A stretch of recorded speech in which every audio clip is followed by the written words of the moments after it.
नमस्कार मेरे प्यारे भाइयों एवं बहनों, कैसे हैं आप लोग? उम्मीद करते हैं आप लोग स्वस्थ और अच्छे होंगे। चलिए, हम लोग जो है वर्ण विचार का जो वीडियो है, वो जो है हम पढ़ चुके हैं। वर्ण विचार में जो भी पढ़ना था, हमने पढ़ लिए थे। अब हम पढ़ने वाले हैं शब्द विचार, यानी कि शब्द विचार में जितने भी ऑब्जेक्टिव बनेंगे हम उसको देखने वाले हैं। ऑब्जेक्टिव के साथ-साथ हम टॉपिक्स वाइज़ जो है ऑब्जेक्टिव करने वाले हैं। ऐसा नहीं कि बस ऑब्जेक्टिव हम लाएँगे, ऑब्जेक्टिव कैसे, इसका आंसर कैसे होता है, वो हम आज बताने वाले हैं, ठीक है? यानी कि ऑब्जेक्टिव से पहले यानी कि सब्जेक्टिव टाइप का जो है थ्योरी जानने के बाद फिर हम क्या जानेंगे, ऑब्जेक्टिव जानेंगे, ठीक है? जिससे क्या होगा, जो बच्चा हिंदी व्याकरण नहीं पढ़ा होगा उसको आसानी से समझ में आ जाएगा, और जो थ्योरी पढ़ भी चुका है उसको कोई दिक्कत वाली बात नहीं होगा, ठीक है? चलिए, पहला है जिसमें है शब्द के बारे में जानेंगे। आज शब्द विचार के बारे में पढ़ना है, तो पहले समझ लेते हैं शब्द। शब्द क्या होता है? शब्द देखिए, शब्द वर्ण से शब्द बनता है, यानी कि वर्ण प्लस वर्ण से क्या बनता है, शब्द बनता है। हम कह सकते हैं वर्णों के क्रमबद्ध समूह से क्या बनता है, शब्द बनता है। यानी कि अगर हम कमल बनाते हैं, क प्लस म प्लस ल, ये सब क म ल क्या है, तो क भी वर्ण है, क म भी वर्ण है, और ल भी क्या वर्ण है। यानी कि वर्ण वर्ण को जोड़ेंगे क्या बन जाएगा, बन जाएगा कमल। यानी कि क्या बन गया, शब्द। यानी कि हम कह सकते हैं कि वर्ण प्लस वर्ण से क्या बनता है, शब्द बनता है। और मात्रा और वर्ण प्लस मात्रा से भी क्या बनता है, शब्द बनता है। जैसे मान लीजिए हमको लिखना है माता, तो हम लिखते हैं म प्लस आकर प्लस तो प्लस आकर। तो ये आकर आकर जो दिए हैं, ये आकर जो दिए हैं, ये क्या है, ये मात्रा हुआ। यानी कि वर्ण प्लस मात्रा से भी क्या बनता है, शब्द बनता है। इसको जोड़ने से क्या बन जाएगा, माता। यानी कि हम ये सीखे हैं कि शब्द जो हमारा बनता है वर्ण प्लस वर्ण से भी शब्द बनता है, और वर्ण प्लस मात्रा से भी मेरा क्या होता है, शब्द बन जाता है, ठीक है? तो हम समझ गए शब्द कैसे बनता है, ठीक है? तो अब चलते हैं थोड़ा ऑब्जेक्टिव पर आते हैं, ठीक है? ऑब्जेक्टिव में देखते हैं क्या कहा है। देखिए, क्वेश्चन नंबर 1 बोल रहा है कि भाषा की सबसे छोटी सार्थक इकाई क्या है? देखो, हमने पिछले वीडियो में पढ़ चुका था कि भाषा की सबसे छोटी इकाई था, बस क्या था, छोटी इकाई, तो वो तो वर्ण होता है। पर यहाँ बोला है सार्थक। सार्थक माने क्या होता है, जिसका सही अर्थ हो। क्या हो, जिसका सही अर्थ हो उसे हम क्या बोलते हैं, उसे बोलते हैं हम क्या, सार्थक बोलते हैं। यहाँ बोला भाषा की सबसे छोटी सार्थक इकाई, तो शब्द ही ना होगा, शब्द ही, शब्द कोई लिखते हैं उसका कुछ अर्थ होता नहीं होता है। अर्थ होता है, जैसे हम लिखे कमल, तो कमल का अर्थ क्या होता है, कमल एक फूल होता है। जैसे हम लिख दिया मान लीजिए माता, तो माता में क्या होता है, कोई बच्चे का माता है। तो इस शब्द का अर्थ हो रहा है, कोई भी शब्द का अर्थ हो रहा है, तो उसे क्या बोलते हैं, सार्थक बोलते हैं। यानी कि बोले भाषा की सबसे छोटी सार्थक इकाई क्या है, तो यहाँ हमारा क्या हो जाएगा, शब्द होगा। क्या होगा, शब्द। अगर यहाँ पर सार्थक नहीं रहता तब क्या होता है, तब होता वर्ण। क्योंकि यहाँ पर अर्थ होना चाहिए कुछ ना कुछ, तो वर्ण का तो अर्थ होता नहीं है, शब्द का अर्थ होता है।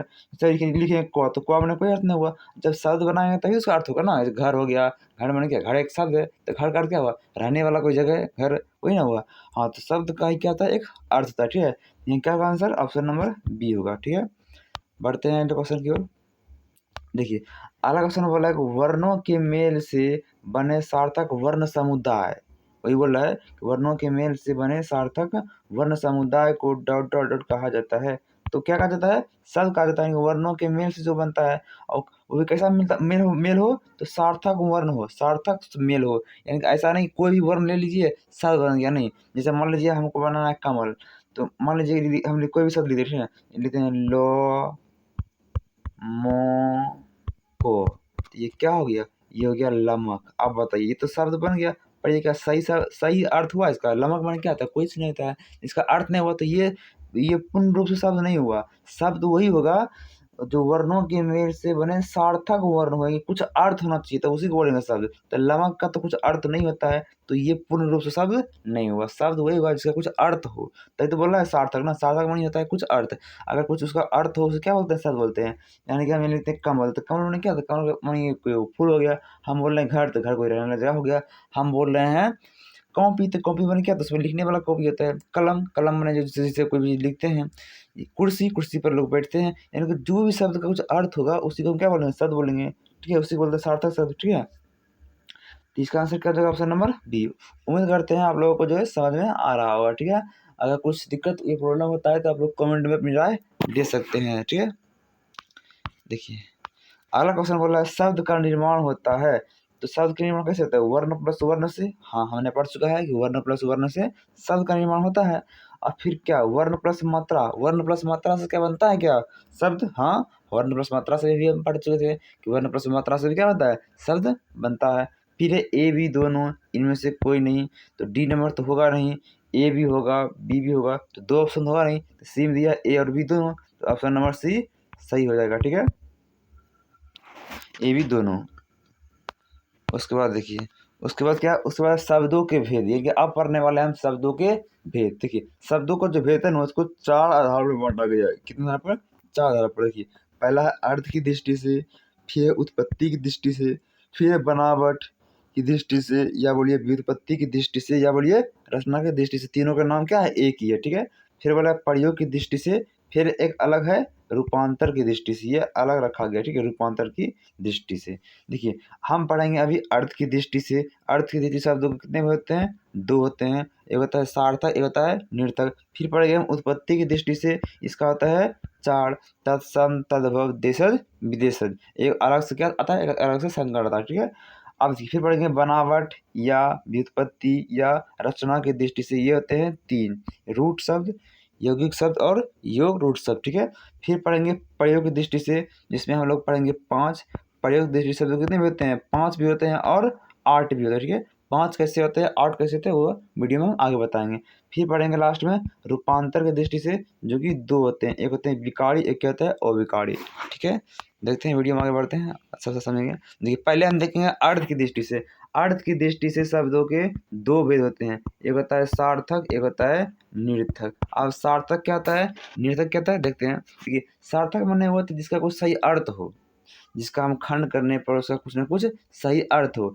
ठीक है, उसको क्या बोलते हैं, उसको बोलते हैं हम सार्थक शब्द। ठीक है, जैसे मान लीजिए हम लिख देते हैं देखिए, देखिए जिन शब्दों का स्वयं कुछ क्या हो, अर्थ हो। ठीक है, खंड नहीं, इसमें क्या होगा, कुछ अर्थ हो। जैसे हम लिख दिए घर, लिख देते हैं घर, तो क्या घर का कुछ अर्थ होता है, हाँ घर का कुछ अर्थ होता है। घर जो होता है एक रहने का जगह होता है, इसका अर्थ हो रहा है, जिसका कुछ अर्थ हो रहा है, जो भी शब्द कुछ अर्थ हो रहा है उसे बोलते हैं सार्थक शब्द। अब हम ये लिखते हैं कलम, तो कलम माने कुछ होता है क्या, अरे कलम माने कुछ होता है, होता है कलम में, कलम से हम लोग क्या करते हैं, लिखते हैं कॉपी पर, यानी कलम में भी कुछ अर्थ होता है।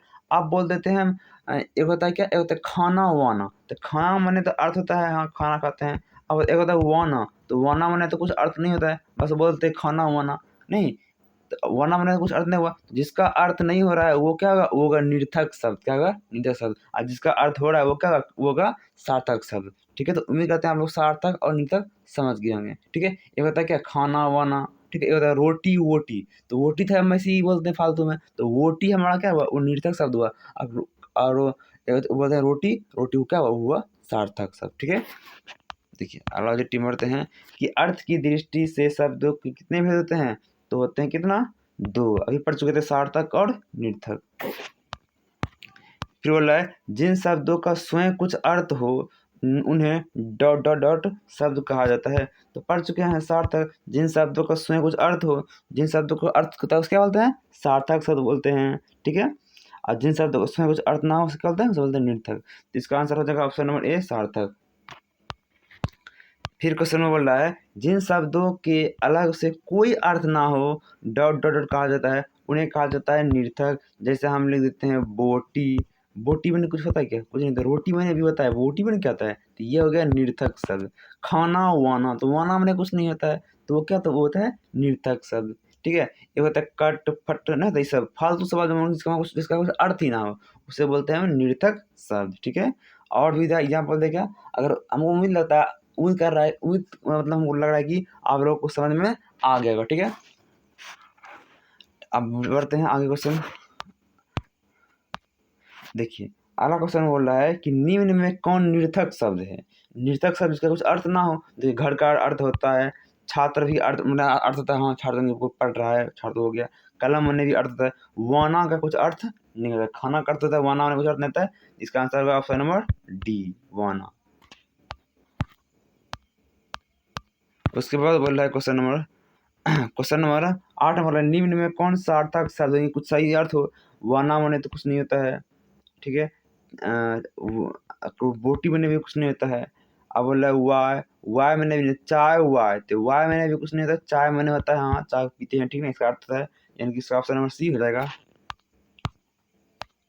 देखिए आप पढ़ेंगे उत्पत्ति की दृष्टि से। देखिए अगर आप लोगों को यहाँ तक वीडियो को देख रहे हैं, अगर समझ में आ रहा है तो वीडियो को लाइक जरूर कीजिए। और अगर आप मेरे चैनल पर न्यू आए हैं तो सब्सक्राइब किए भी ना जाइएगा ना, क्योंकि इस पर जो है लगातार वीडियो आते जाएगा। अभी तो हिंदी व्याकरण पढ़ा रहे हैं, फिर उसके बाद क्या होगा, संस्कृत का भी वीडियो आएगा, फिर उसके बाद मैथ्स का भी वीडियो आएगा। इस तरह का जो है ना क्लास 10 का सारा विषय करवाने का जो है ना हम कोशिश करेंगे, ठीक है।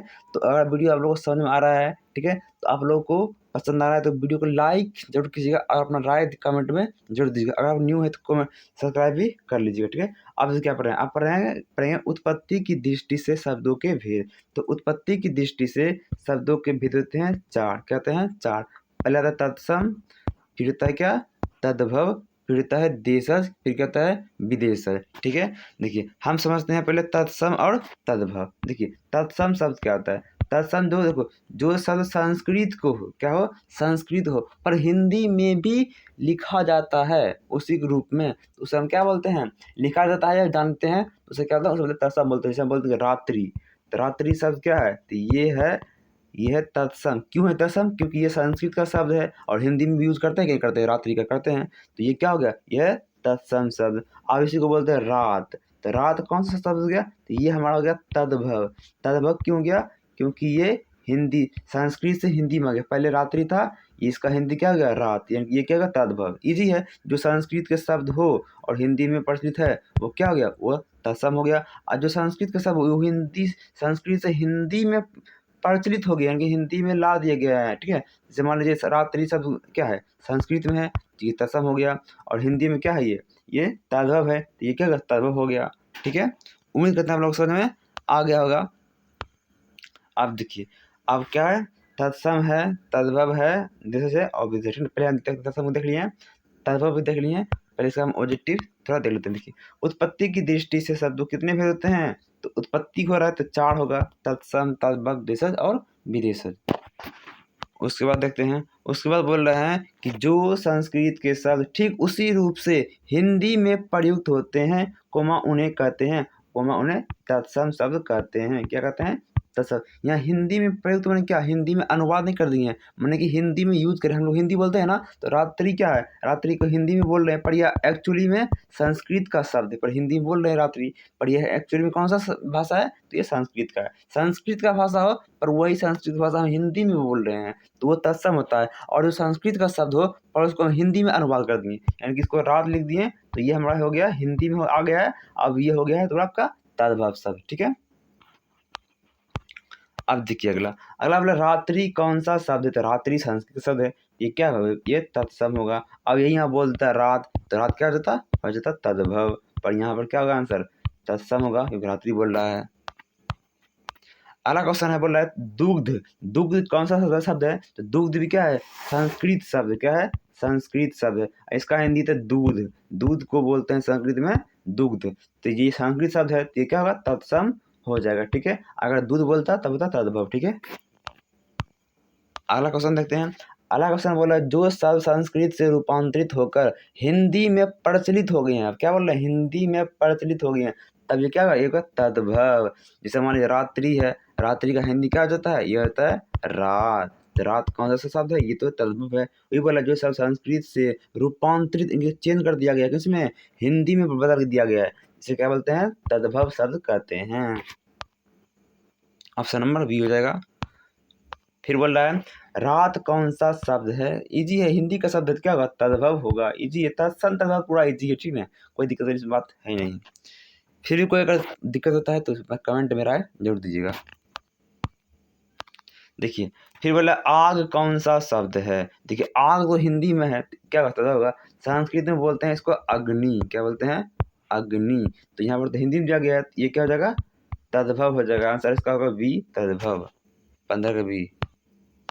फिर अगला है देशज विदेशज। देखिए अब हम जानने वाले हैं देशज और विदेशज। देखिए ये भी पूरा इजी है, इसमें भी कोई दिक्कत वाली बात नहीं है, ये भी देशज और विदेशज भी पूरा इजी। कैसे इजी है देख लीजिए, इसमें क्या है ना, जो देश के अंदर बोलचाल की भाषा में उपयोग करते हैं, जो हमारे देसी भाषा है ना वो हमारा क्या है, देशज है। और जो विदेश की जो भाषा विदेश में जन्म लिया है उससे बोलते हैं विदेशज। जैसे लोटा, लोटा कहाँ बोलते हैं, विदेश में जाकर बोलते हैं, कोई जाकर बोलो तो विदेश में लोटा क्या आता है तो नहीं जान पाएगा। तो जो भाषा हम गाँव समाज में बोल रहे हैं देसी भाषा है, वो सब क्या है देशज है। जैसे मान लो लोटा, डोरी, पगड़ी, रस्सी, ये सब क्या है, ये हमारा सब देसी भाषा बोलते हैं, ये देशज शब्द हो गया। अब वैसे हम बोलते हैं साइकिल, तो साइकिल जो है साइकिल हो गया, एरोप्लेन हो गया, स्टेशन हो गया, रेडियो हो गया, ये सब इंग्लिश भाषा है। तो ये सब कहाँ है, ये सब हो जगह विदेशज, क्या जगह विदेशज, ठीक है, ये सब क्या जगह विदेशज। तो उम्मीद करते हैं आप लोगों को समझ में आ गया होगा। अगर समझ में नहीं आ रहा है तो वीडियो को फिर से एक बार देखिए, आप लोगों को समझ में चल आएगा, ठीक है। उसके बाद देखिए ऑब्जेक्टिव देते हैं इसका। इसके बाद ऑब्जेक्टिव है इसमें कि कुछ शब्द देश के अंदर बोलचाल की भाषा से हिंदी में प्रचलित हो गए हैं, ऐसे शब्द को कहा जाता है, क्या कहा जाता है, इसको शब्द कहा जाता है देशज, क्योंकि किसके अंदर बोलचाल मारा है, देश के अंदर। अगर बोलेगा देश के अंदर क्या होगा, देशज। अगर बोलेगा विदेश के अंदर क्या होगा, विदेशज। इसमें क्या बोल रहा है, देश के अंदर क्या हो जाएगा, देशज। फिर इसके बाद है लोटा कौन सा शब्द है, तो लोटा देखिए, लोटा हम लोग कहाँ से बोलते हैं कि देश का है, तो ये क्या हो जाएगा, देशज शब्द हो जाएगा, ठीक है, ऑप्शन नंबर सी हो जाएगा। फिर इसमें बोल रहा है कि निम्न में कौन देशज शब्द है, कि देश में कौन से शब्द है जो बोलते हैं। देखिए ऑप्शन है डोरी, ग्राम, रिक्त क्षेत्र। देखिए डोरी है जो कि हम लोग देशज है, ग्राम तो संस्कृत भाषा हो गया, रिक्त भी क्या संस्कृत भाषा हो गया, क्षेत्र भी क्या संस्कृत भाषा हो गया। तो ये जो बचा है डोरी, तो डोरी क्या हो गया हमारा, देशज शब्द हो गया, यानी ऑप्शन नंबर ए हो गया। फिर देखिए कुछ शब्द विदेशी भाषाओं से हिंदी में मिला लिए गए हैं, ऐसे शब्दों को डॉक्टर कहती है। विदेशी भाषा हो गया ना, तो विदेशी जब भाषा आएगा तो ये कौन सा शब्द होगा, तो ये होगा विदेशज शब्द होगा, ठीक है। हम पहले भी बोल चुके थे, अगर यहाँ बोलेगा देसी भाषा तो क्या होगा, देशज होगा। अगर बोलेगा विदेशी भाषा तो क्या होगा, विदेशज होगा, ठीक है। तो ऑप्शन नंबर डी 19 का डी होगा। फिर बोल रहा है कि रेडियो कौन सा शब्द है, रेडियो सिंपल सी बात है, रेडियो ये तो ऐसे ही लग रहा है कि ये विदेशी भाषा है, ये क्या होगा, विदेशज है, ठीक है। इसका जन्म जो हुआ भाषा कहाँ से हुआ है, विदेश से हुआ, विदेशज भाषा हो गया, ठीक है। अगला है निम्न में कौन विदेशज शब्द है। देखिए कौन सा विदेश शब्द है, देखिए दूध है, चिड़िया है, स्टेशन है, लड़का है। तो लड़का तो क्या है, लड़का तो लग रहा है विदेश देशज है, दूध भी क्या है, देशज ही है, चिड़िया भी क्या है, देशज ही है। क्योंकि अगर बोलता बर्ड तब ये क्या होता है, विदेशज। स्टेशन जिसको लिखते हैं अंग्रेजी में STATION, स्टेशन, यानी कि ये क्या है, ये विदेशज शब्द है, विदेशज भाषा है, तो ये क्या हो जाएगा, विदेशज शब्द हो जाएगा, ठीक है। स्टेशन राइट आंसर 21 का सी।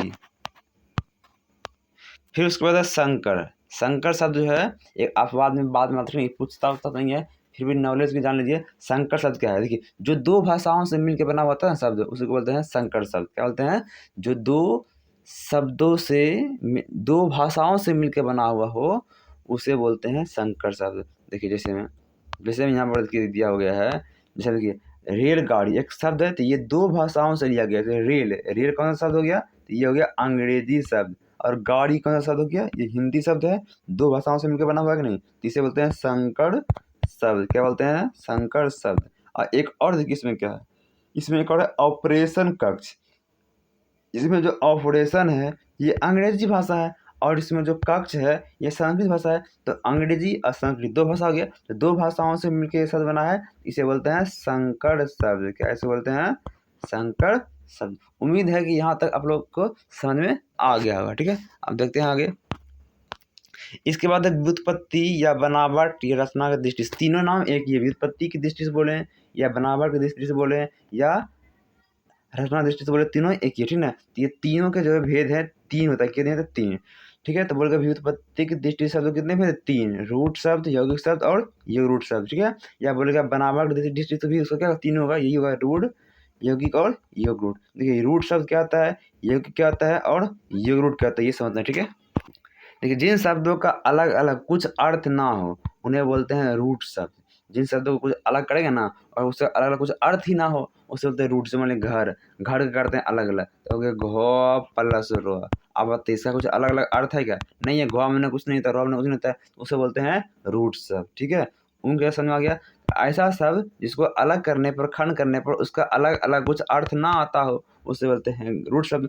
यौगिक शब्द क्या होता है कि ऐसा शब्द जो दो या दो से अधिक शब्दों से मिलके बना हुआ होगा और जिनका कुछ अर्थ निकलता हो। जैसे बोलते हैं शिवालय, जैसे शिवालय बोलते हैं, शिवालय का जब हम अलग अलग करेंगे, शिवालय का अलग अलग करेंगे क्या होगा, शिव जोड़ आलय, शिव जोड़ आलय, इसका अलग अलग अर्थ होगा, होगा कि नहीं होगा। इनके शिव मैंने भगवान का नाम होता है, आलय मैंने इनके शिव के लिए आलय, आलय में कोई घर की जगह जगह जगह रहने का जगह होता है, यानी कि शिव के लिए आलय, जगह का नाम क्या होगा, आलय है। यानी दोनों का कुछ ना कुछ अर्थ होता है। तो ये क्या होगा, ये होगा यौगिक शब्द, ऐसा शब्द जो दो या दो से अधिक शब्दों से मिलकर बना हुआ, जिसको अलग करने पर दोनों का कुछ ना कुछ अर्थ आता हो, उसे क्या बोलते हैं, यौगिक शब्द बोलते हैं। ठीक है, फिर उसके बाद योग रूट, योग रूट उसे बोलते हैं, ये भी दो या दो से अधिक शब्दों से मिलकर बना हुआ होगा, पर इसका जो है ना समान अर्थ छोड़कर विशेष अर्थ देगा। जैसे हम लंबोदर बोल देते हैं, लंबोदर मैंने क्या होता है, जिसका सिर लंबा हो। जैसे हम बोलते हैं चंद्रशेखर, चंद्रशेखर मैंने क्या होता है, चंद्रशेखर लिखा हुआ, पर इसका अलग अर्थ दे रहा है नहीं दे रहा है। चंद्रशेखर मैंने हो गया जिसका सिर पर चंद्रमा हो, उसे क्या बोलते हैं, चंद्रशेखर बोलते हैं। बिना पानी, सरस्वती भगवान को, सरस्वती माता को बोलते हैं। तो ये समान अर्थ छोड़ क्या रहा है, विशेष अर्थ, इसको क्या बोलते हैं, इसको बोलते हैं योग रूट शब्द बोलते हैं। ठीक है, आते हैं ऑब्जेक्टिव पर, उम्मीद करते हैं हम लोग समझ में आ रहा होगा। ये देखिए, ये हम जो है पूरा पूरा थ्योरी वाला तो लाया नहीं, पूरा डिटेल्स और बताएं आपको, इसमें ऑब्जेक्टिव भी लेके आए हैं। तो ज़्यादा आपको क्या ध्यान देना है, ऑब्जेक्टिव पर ध्यान देना है। ऐसे भी देखिए, हिंदी व्याकरण में सब्जेक्टिव प्रश्न आता नहीं है, बस ऑब्जेक्टिव आता है, इसलिए हम ऑब्जेक्टिव पर ज़्यादा ध्यान दे रहे हैं। ठीक है, कि ऑब्जेक्टिव कैसे बन रहा है यहाँ पर।